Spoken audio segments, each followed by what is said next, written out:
Good day, everyone, and welcome to the Chesapeake Food Shed Network's virtual Coffee Talk series. My name is Yona Sipos, and I direct program development for the Chesapeake Food Shed Network through Local Concepts LLC, a consulting firm providing development and backbone support for the Chesapeake Food Shed Network. I'm joined today by a couple other members of my team, Christy Gabbard, owner of Local Concepts and Network Director, and Sonia Kiner, CFN Local Concepts Communications Director. We are delighted to be co-hosting today's Farm to Institution webinar with Healthcare Without Harm. And Kristen Markley is on video right now to say, she'll be saying hi in just a little bit. And also the Virginia Food System Council. And Allison Spain will be moderating the Q&A for us afterwards. I'll be introducing them and our resource experts. Kristen will be introducing our resource experts shortly. We are also delighted to be joined by some portion of the over 125 registrants from across the United States. Welcome all. We know that farm to institution is an essential focus area across the food system. The CFN is exploring interest and opportunities to facilitate a cross-sector farm to institution work group in partnership with Healthcare Without Harm. That is in development. The CFN so far has hosted a series of webinars on farm to school and farm to childcare, and all can be found on our YouTube channel on this slide. We'll also be posting that in the chat box, and I'll orient you to that in just a moment. Before we get into the main event, I'll just provide a very quick overview of the Chesapeake Food Shed Network and our coffee talks. The mission of the CFN is to catalyze connections and collaborations that help to build a sustainable, resilient, inclusive, and equitable regional food system in the Chesapeake Bay watershed, including DC, Delaware, Maryland, New York, Pennsylvania, Virginia, and West Virginia. We believe that by catalyzing connections and collaborations, we are better positioned to accelerate change in and across our food system. The explicit aim of the CFN is to grow connections, to get to know one another, share information, knowledge, and experiences, to build trust and relationships such that over time we may align, collaborate, and collectively impact the Chesapeake Bay watershed. The CFN has been developing over the last 2.5 years among those doing the extraordinary work to advance our regional food system. And if you participate in or support that extraordinary work, as well as the vision of a sustainable, resilient, inclusive, and equitable regional food system, please participate in the CFN. The Chesapeake Food Shed Network is open and free of charge to organizations, businesses, funders, agencies, and other change agents working across our region to grow a stronger and more resilient food system. You can visit chesapeakefoodshed.net to find out more. And please also note the usernames and hashtags on the slide footers. Sonia will be live tweeting today and would love to see you on Twitter. So our Coffee Talk platform provides opportunities to catalyze connections around specific food system topics. We partner with resource experts who provide a quick learning opportunity throughout the webinar for food system change agents across the region and the nation. And we identify opportunities to continue to engage and dig in deeper around that particular topic. For example, through CFN-hosted video conferences, such as the one on July 7th that will follow this presentation. We'll have more information on that soon.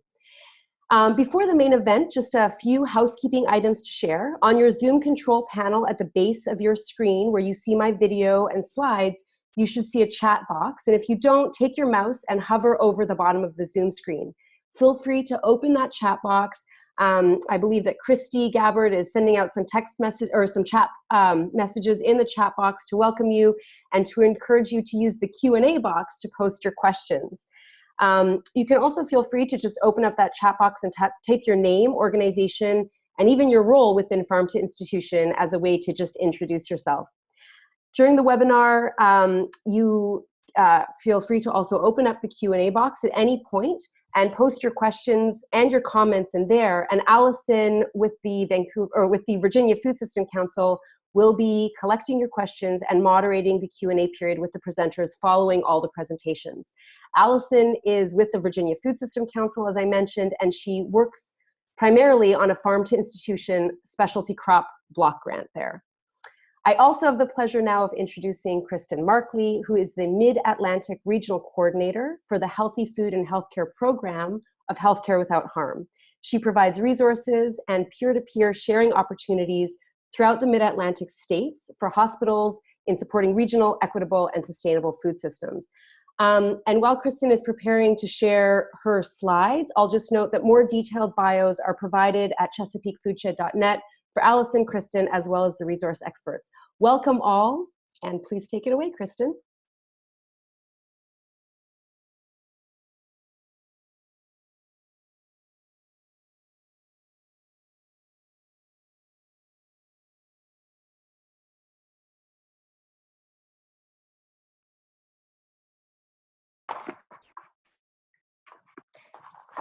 Thank you, Yona. And yes, as Yona said, I'm the Mid-Atlantic Regional Coordinator for the Healthy Food and Healthcare Program of Healthcare Without Harm. And I'm going to provide a little bit of information about the organization because there's some very relevant issues that we work on that the hospitals that we're featuring on this webinar work on. So I'll be going over that in a little bit. But first, we would really like to know more about who is on the call today. And we're going to launch a poll to see who's on the call today and get a feel for where you are based. So we're going to go ahead and launch that and give everyone a few seconds to fill it out, and we'll see what the results are.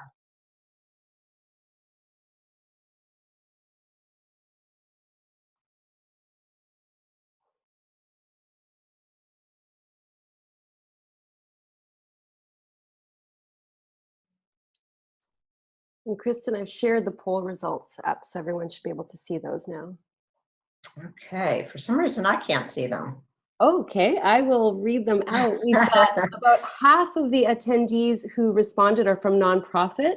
The next sector represented are hospitals with 18%, colleges or universities represent 15%, government agencies 12%, and a few folks from food hubs and distributors and others. We don't have farmers or K-12 represented today, it looks like.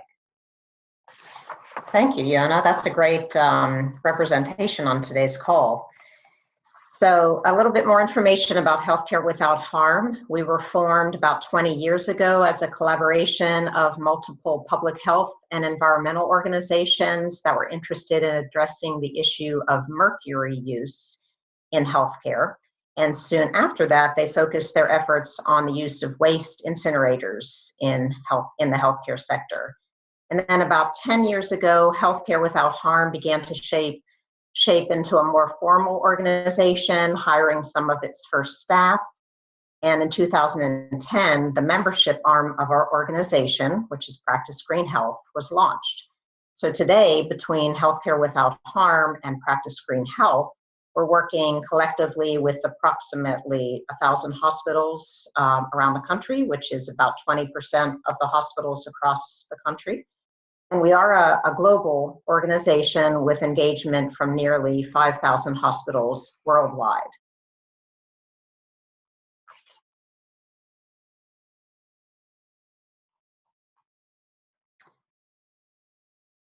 So our organization, which is a nonprofit organization, as you can see on the slide, fosters innovation and develops new strategies to tackle public and environmental health challenges. And through on-the-ground support for pilot programs and implementation of best practices, we work on quite a variety of issues, and I've listed some of them on this slide.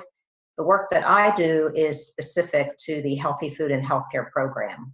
So I'm just going to tell you a little bit more about that program. This program is a national program, and we have staff on the ground in 6 innovation regions.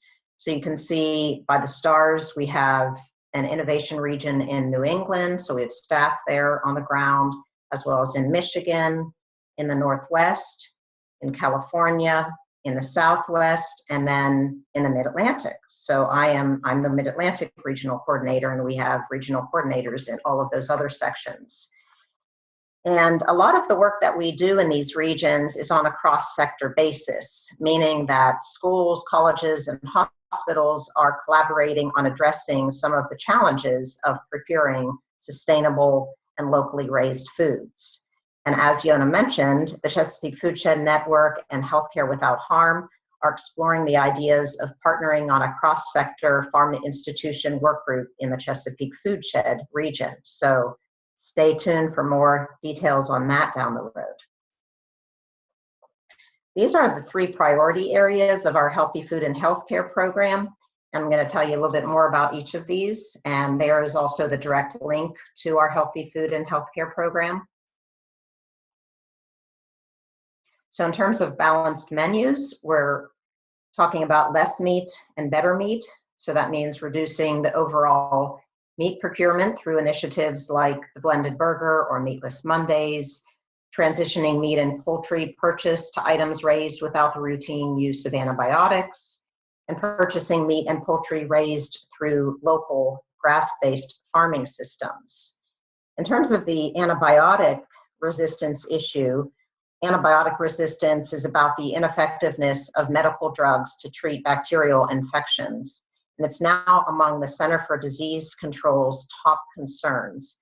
And the World Health Organization recently stated that it is an accelerating global health security emergency that is rapidly outpacing available treatment options. The vast majority of antibiotics in the United States are not used in human medicine. They are used in animal agriculture.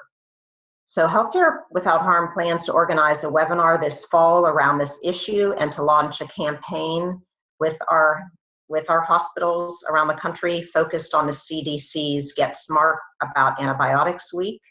The system executive chef of Geisinger Health System in Pennsylvania will be one of the speakers on this upcoming webinar.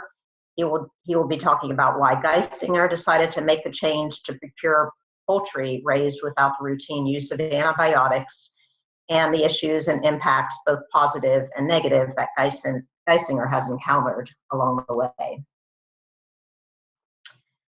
Today, this is one of the priority areas that today's webinar will be addressing.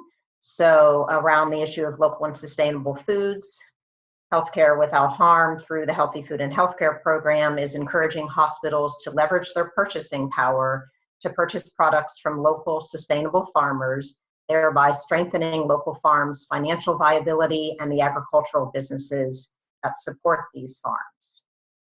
So now we're going to launch another poll to see how many institutions represented on the call today are currently purchasing product raised on local farms. So I will let Yona launch that poll and let us know what the results are. Great, it's up, and we'll just leave it up for another 5 seconds or so while people are getting their votes in. Mm-hmm.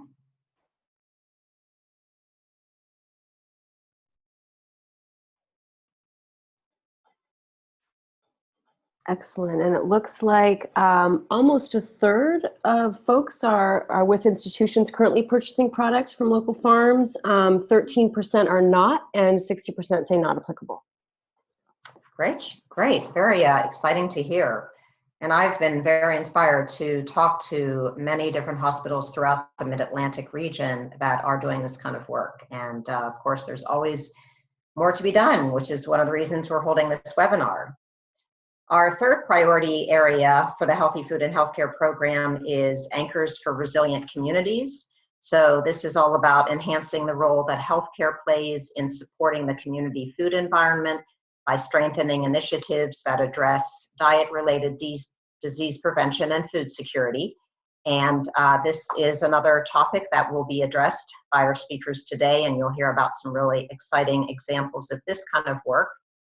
The organization, Healthcare Without Harm, is also doing research. We're actually at the end of a 3-year research project in which we are taking a look at how hospitals are engaging in this kind of work, particularly those who have community benefits.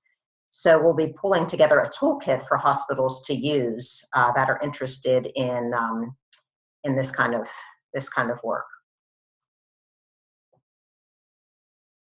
And just a reminder, what Healthcare Without Harm and Healthy Food and Healthcare largely do is offer resources and peer-to-peer sharing. And that's really what this webinar and what the follow-up video conference call is all about, is an opportunity for people that work on these issues to get on a call all together. So the speakers and the attendees will all be able to have a dialogue so that we can really delve deeper into some of the issues that are discussed today.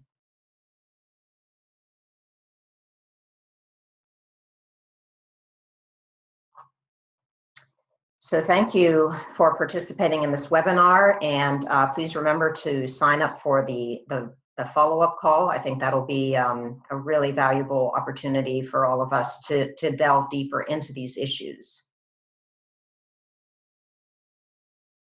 So I'm going to go ahead and introduce the speakers that we have for today's webinar.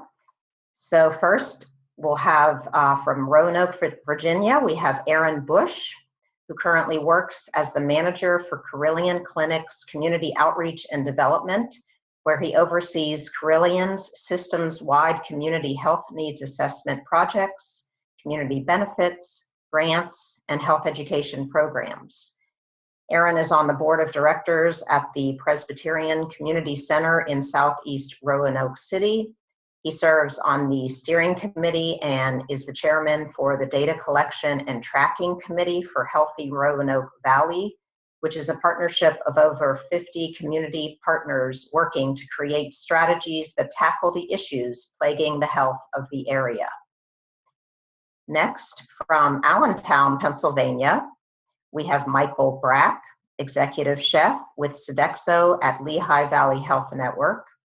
In Michael's 25-plus year career in restaurants, hotels, universities, and hospitals, he has always tried his best to stay true to the lessons of his early mentors. In the Lehigh Valley, he has held several executive chef positions in local restaurants before entering into the contract dining market with Sodexo in 2008. Also from Allentown, we have Andy Stevenson, who is the retail general manager for Sodexo at the Lehigh Valley Hospital Cedar Crest. Andy has held various managerial positions with Sodexo during her 17-year career. Her background is in retail sales. So thank you so much, Erin, Michael, and Andy, for sharing your experiences and time with all of us today. And I am going to now turn it over to Erin.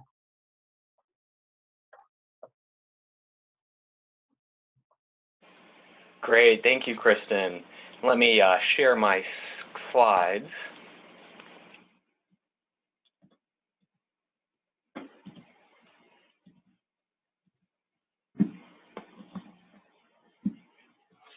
All right, so again, my name is Erin Boush, and I manage Carilion Clinic's Community Outreach and Development Program. As you see on my slide, you see a star up on the mountain. I just want to point out that is a Mill Mountain star, which is the largest freestanding man-made star in the world. So if you're ever in Virginia's Blue Ridge, please come to the Roanoke Valley. We would love for you to come and visit. And that's actually Roanoke Memorial Hospital, which is right at the base of Mill Mountain. And it's pretty cool. We have the river and the hospital right there, and you could actually hike up to Mill Mountain Star right at the base of the hospital.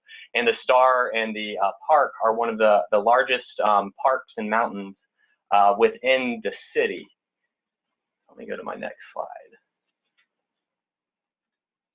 So Carilion Clinic is a not-for-profit healthcare organization, and we are based in Roanoke, Virginia. And through our comprehensive network of hospitals, primary and specialty physician practices, and other complementary services, we work together to provide quality care close to home to nearly 1 million Virginians. We are the largest employer west of Richmond, Virginia, with over 12,000 employees and over 1,000 employed providers. We seek to advance clinical knowledge and medical education with our Jefferson College of Health Sciences and Virginia Tech Carilion School of Medicine and Research Institute. I have the fortune to lead our community development and outreach program in partnership with my VP, Shirley Holland. And within our system, we focus on healthy behaviors, social determinants of health, and environmental health. And we do that through different buckets of work. So through our community health improvement process and needs assessments, through community investments in the form of grants and sponsorships, community partnerships, community health programs, neighborhood health initiatives, and then our department's responsible for community benefit and reporting that back to the IRS as a not-for-profit hospital. We conduct community health needs assessments every 3 years, and we conduct primary and secondary data, and we do this in partnership with Healthy Roanoke Valley. Healthy Roanoke Valley is a coalition that we formed, but really, Healthy Roanoke Valley and forming that coalition in 2012 was really the key to starting our local food program. and it's been in existence for about 5 years now, and I'll go into that a little later. We conducted our 2015 Community Health Needs Assessment, and we found lack of healthy foods, and specifically lack of nutrient-dense diets, was actually prioritized as our #1 need. So we were able to use our needs assessment to really build a diverse network of stakeholders. And within the Roanoke Valley, and specifically our MUA, we see about 7,250 individuals that live in food deserts or have limited access to grocery stores or supermarkets. And through our community health survey, we found that about 50% of residents say that their neighborhoods do not support healthy eating. About 30% of residents say that it isn't easy to afford fresh fruits and vegetables where they live. And about 38 respondents said that they had time in the last 12 months where they did not have enough money to buy food at home. So that was some of the data that led our community to prioritizing local food. And with our needs assessments, we take an approach where we want to build and maintain a diverse set of stakeholders. So in response, we really think that communities are all unique, but one key that we use in all of our service areas through Southwest Virginia is, rather than Carilion coming in and conducting needs assessments and trying to solve these large social issues alone, we truly believe that we need to build and maintain a diverse set of stakeholders and partners. And this has really been the key to our local work, and it helped us start this work in 2012, and really has helped us build relationships and trust as a community. So back in 2012, we formed a community health assessment team, which is essentially our steering committee for our needs assessments. And we had such momentum after that assessment that we partnered with the United Way of Roanoke Valley to form Healthy Roanoke Valley, which is our community coalition that represents over 50 cross-sector organizations and 160 individuals.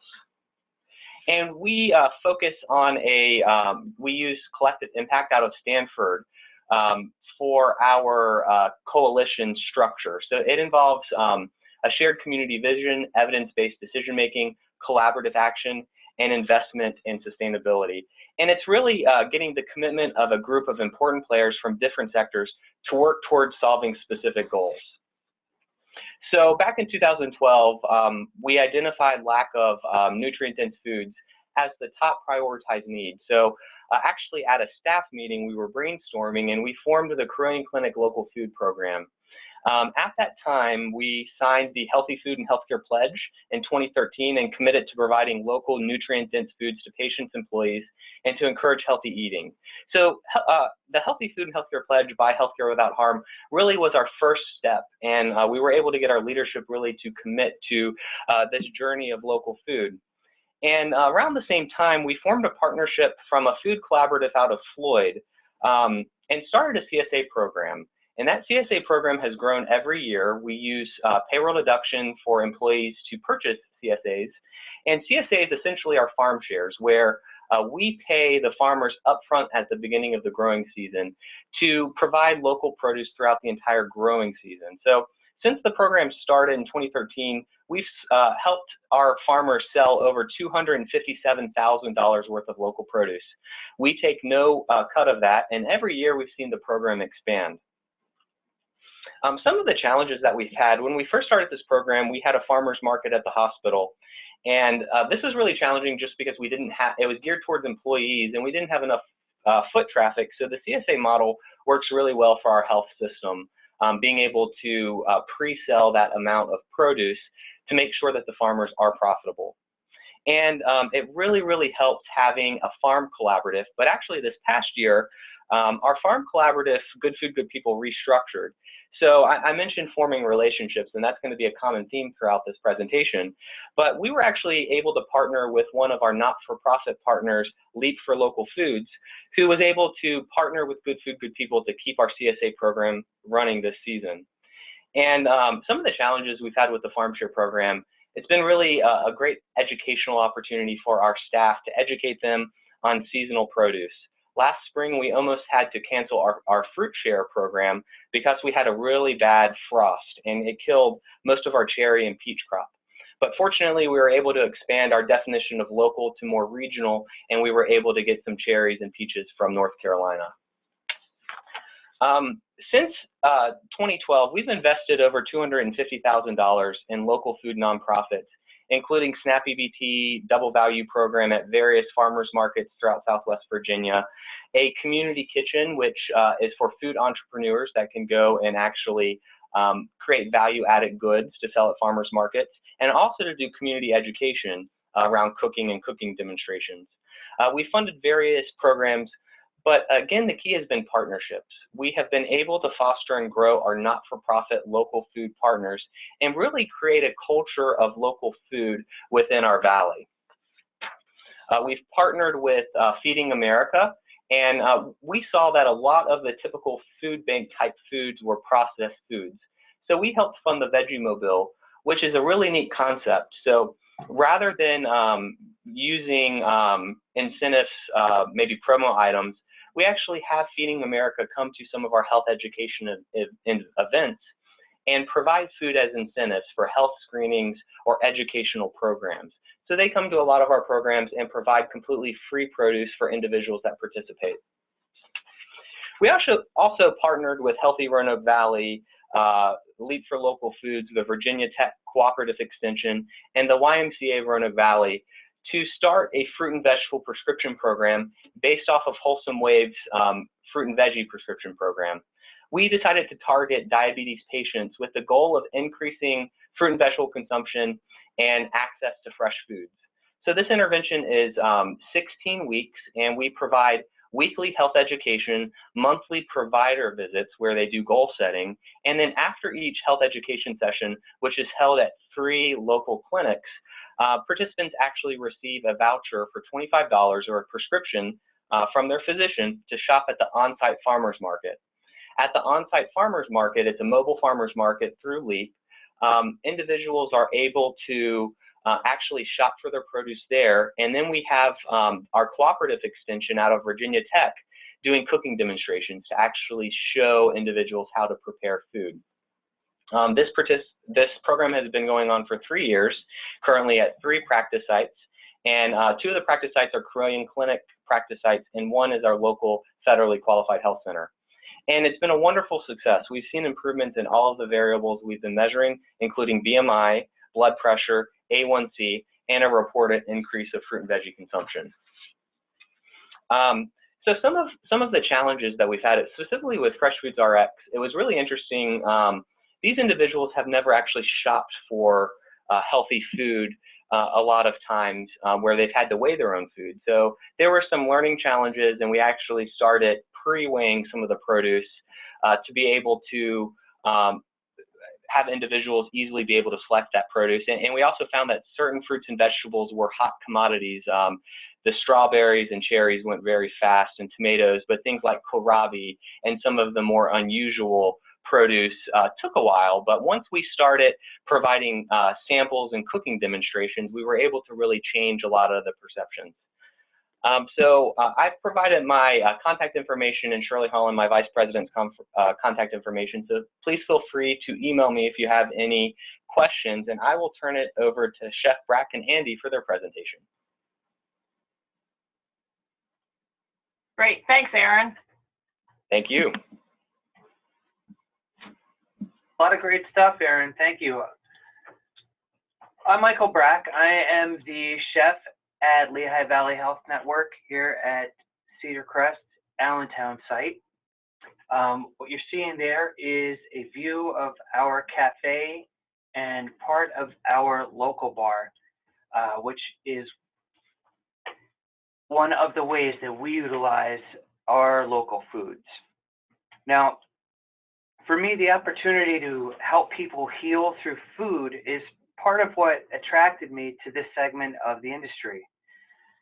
The concept that food is medicine is not only embedded in my own cooking philosophies, but also the core mission for me at Lehigh Valley Health Network.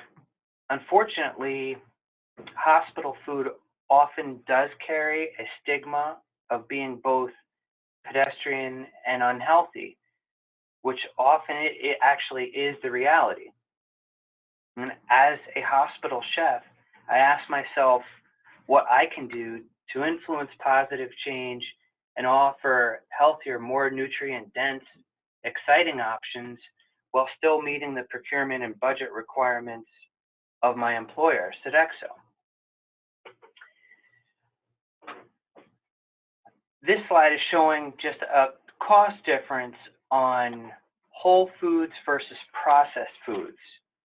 Now, I've been taught that improving quality is actually one of the most effective ways to control food cost. Too often when we're in a monetary crisis, the knee-jerk reaction is to find less expensive alternatives. Sometimes that produces results that are negative. Customers recognize the inferior products, lose confidence in your service, spend less money, and are less likely to return, therefore exacerbating your food cost issue. Conversely, if we continually identify opportunities for quality improvements, customer satisfaction and loyalty are strengthened. The first step could be transitioning from processed, pre-cut, or portioned products to whole or fresh foods. The price for whole produce will almost always be lower than pre-cut. This transition will require some additional labor, but with proper training, recognized efficiencies, and equipment investments, the added labor can be minimized. Other benefits include increased shelf life. Whole onions, potatoes, and tomatoes have exponentially longer shelf lives than their pre-cut counterparts. This leaves allowing for bulk food purchases at lower costs. This aligns with our food as medicine philosophy because the fresher, the higher in nutrient density the foods will be. I believe that we owe that to our customers, especially those with compromised health issues. The next phase in this process was to source the best locally sustainably produced items available. And this makes sense for many reasons. One, when we support the community supports us. As a chef working for one of the largest food service organizations, and therefore one of the largest purchasers of food, I view it as my responsibility to find and take advantage of every opportunity I can to enhance the local food system and its economy. Investing in independent farms encourages more similar farming, increases their visibility, and therefore increases the demand. And in turn, as your visibility as a customer to those farms and businesses, it encourages participation in your own business. So it's a very cyclical process. Therefore, this would strengthen your relationship between your company, your client, and your customers. Another advantage to sourcing locally is you're reducing your carbon footprint. Typically, you're going to experience less packaging, less use of fossil fuels, less use of petroleum-based fertilizer, and minimum shipping costs. Also, again, resulting in higher nutrient density. Most importantly, fresh vegetables' nutrient value is diminished the longer it is in storage or shipping. And it's simply the right thing to do. I'm sorry, the last slide. Here we're showing Butter Valley Harvest. It was one of the first farms that I really developed a partnership. Farmer Ryan, he inherited his farm through his family, and they've been on that farm. It was actually deeded to them through William Penn. And they produce hydroponic lettuces, tomato, and basil. Now, the basil that they produce there, we turn into pesto. The pesto that we make, we control all the ingredients so we can eliminate allergens and let this be an ingredient or an item that spreads into many recipes. The cost for our homemade pesto is a fraction of what it would cost for a convenience item. Also, the convenience item, again, we cannot control all the ingredients in. Here at Lehigh Valley Hospital, we're producing about 5 gallons of this pesto per week. And we continually find more and more applications for it. One of the things that had to happen, and this is an obstacle that we faced, was that being contract dining in a food service scenario, it was easier for us to buy tomatoes, spinach, and other produce that was grown in Florida, Mexico, California, more so than it would be for us to purchase these same items that are grown in our backyards. So it took some time and a lot of effort, but we recognized that our customers were more and more demanding local foods. So we had to collaborate, and in our area in the Lehigh Valley, there's actually 44 different Sodexo accounts, and with that is a purchasing power and an influence that we could have on the local food economy. So in order to do that, we had to lobby our company into allowing a purveyor which carried these food items.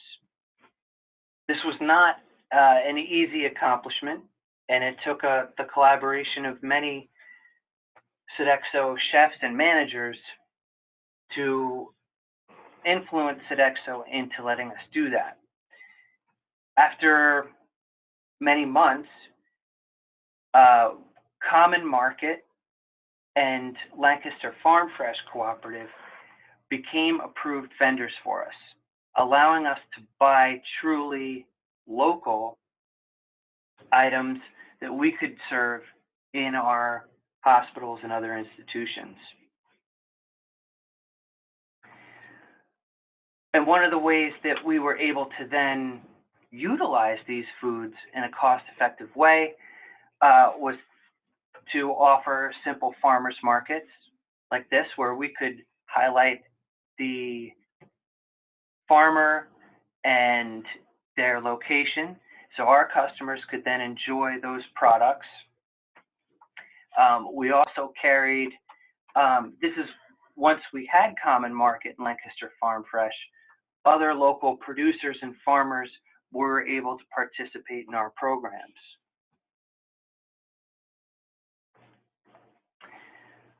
Other ways that I've been able to enhance the program was through participating in local farms.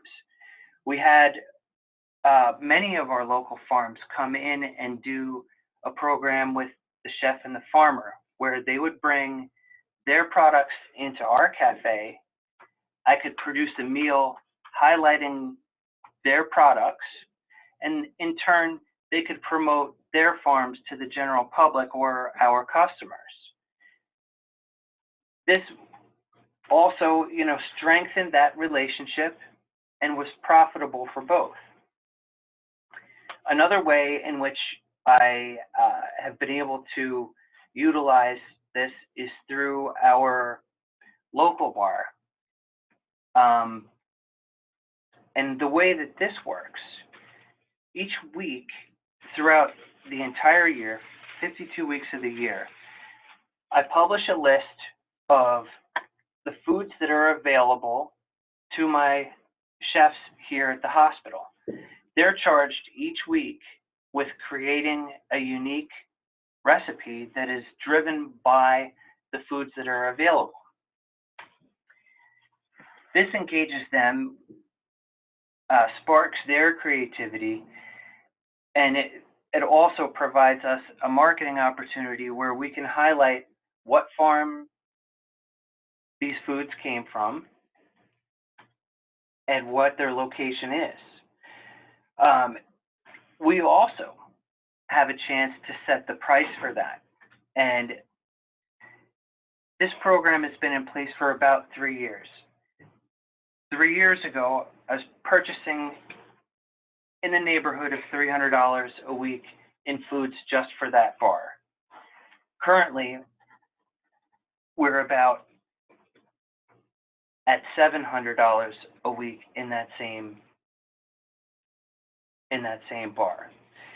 We do other things as well, that you have to find cost-effective ways to use these ingredients. You can transition into a grass-fed local beef program, but to serve just that certainly wouldn't be cost-effective for you. So you have to find unique ways to utilize that.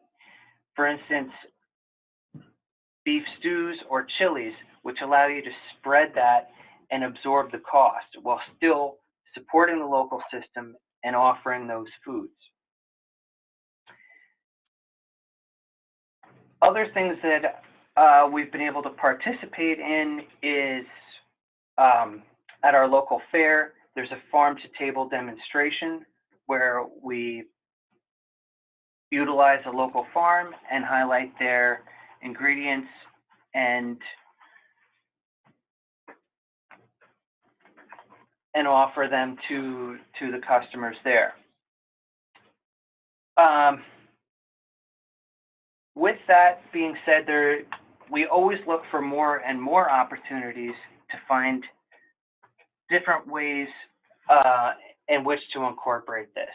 And the more we do, the more our customers see, the more they demand it, and the bigger that partnership becomes. Thank you for coming to our webinar today. It was a pleasure, and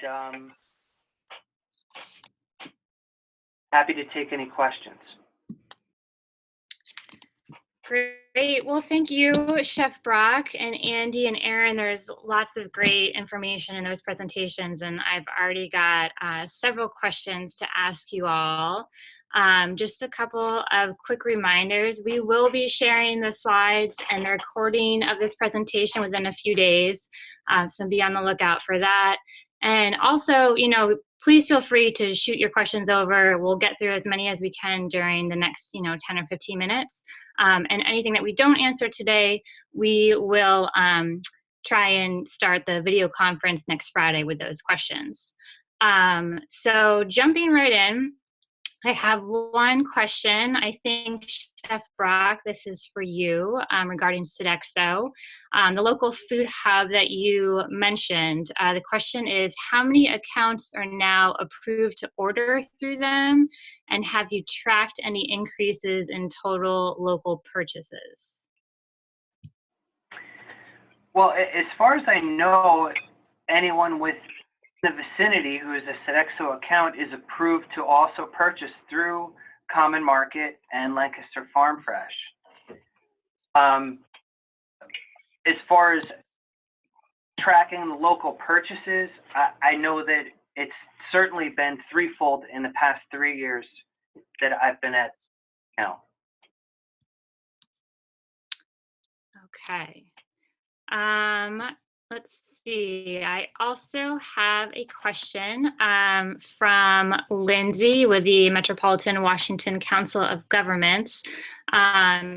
Erin, I think this is for you. She's curious if there's any information available from Carilion on your employee farm share program. They're piloting an employee wellness incentive to encourage the purchase of CSAs, and they're looking to do more research on other models being used in DC, Maryland, and Virginia.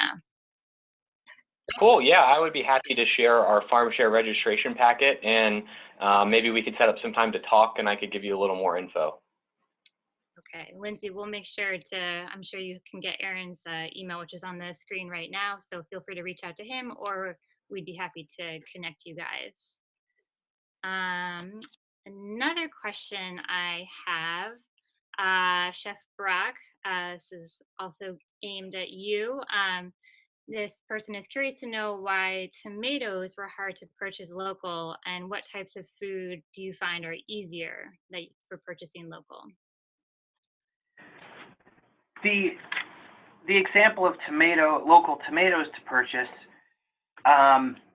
it was difficult because I could only purchase through approved vendors.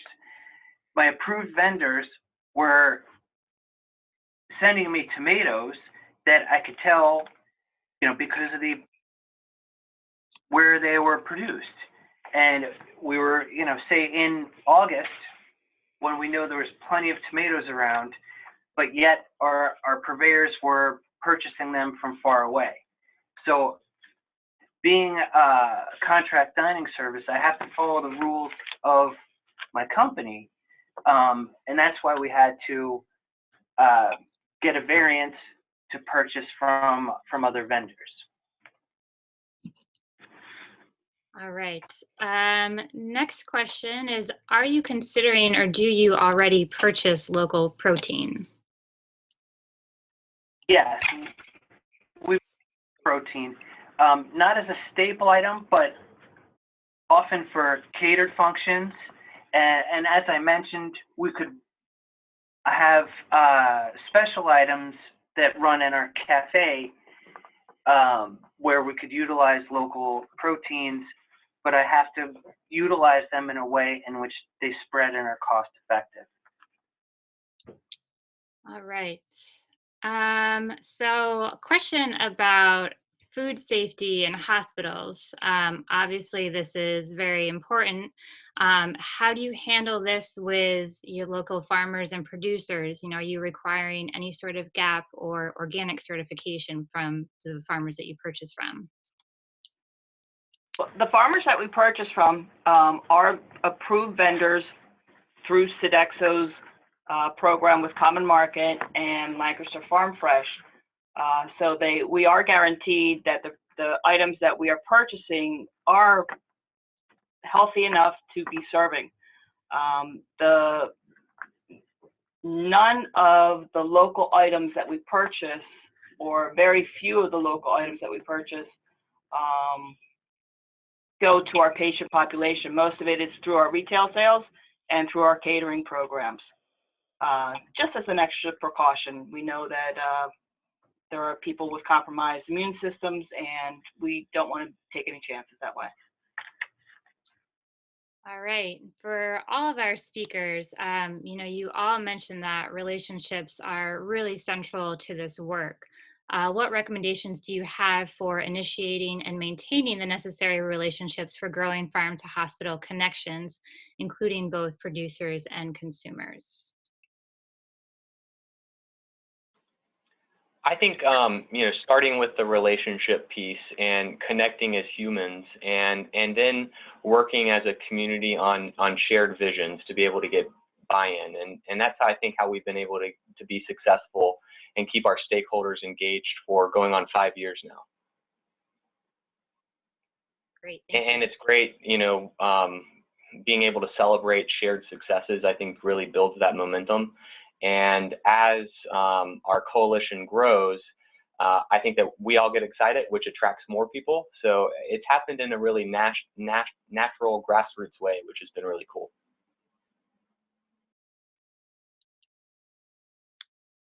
Andy and Chef Brack, do you have anything you'd like to add to that? No, it's a similar experience for us.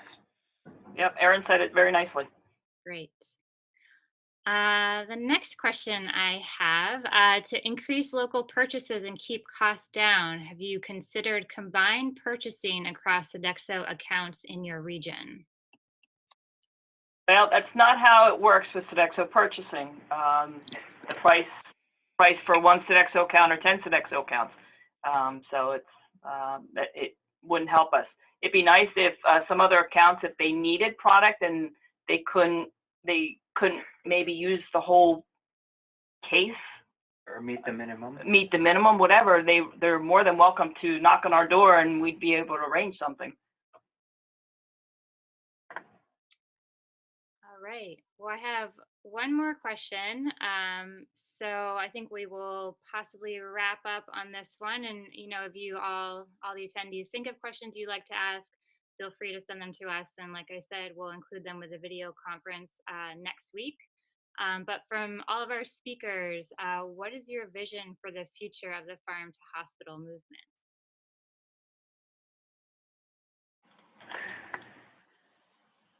Well, for me, it's to organically grow this relationship and to help more and more of our local farms, transition and maintain an organic basis.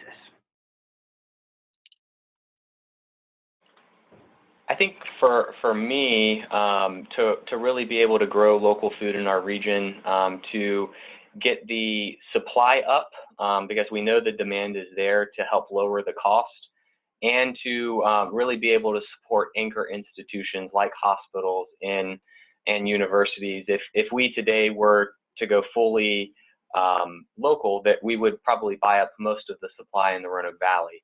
So really to be able to foster and grow those farms to support our region with healthy and local food. Great. Thank you all very much. Yona, Kristen says she has a question. Kristen, would you like to hop on and ask your question? Yeah, this is a question that I hear often from hospitals, and perhaps people are feeling shy about asking this, so I'll go ahead and ask. And this would be a question for Chef Brack and Andy.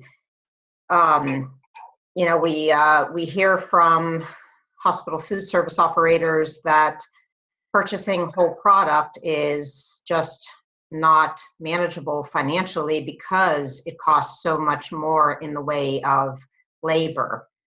So I just wondered, you touched on that briefly, and I wondered if you could provide more detail regarding how you're able to balance the costs of the extra labor and the extra equipment for processing whole foods. Right. It's difficult because some items we find that the labor in order to properly prepare them would outbalance the benefit of cutting ourselves. And you have to choose carefully and pick the items that you can manage. And it's not an on-off switch. It has to be something that evolves with time as you train your staff to effectively manage this. It'd be impossible to, we're an 800-bed hospital. We serve almost 2,000 meals a day. In order to keep up with that, we do have to rely on some processed items. But like I said, as we evolve, we try to eliminate them and move towards fresher.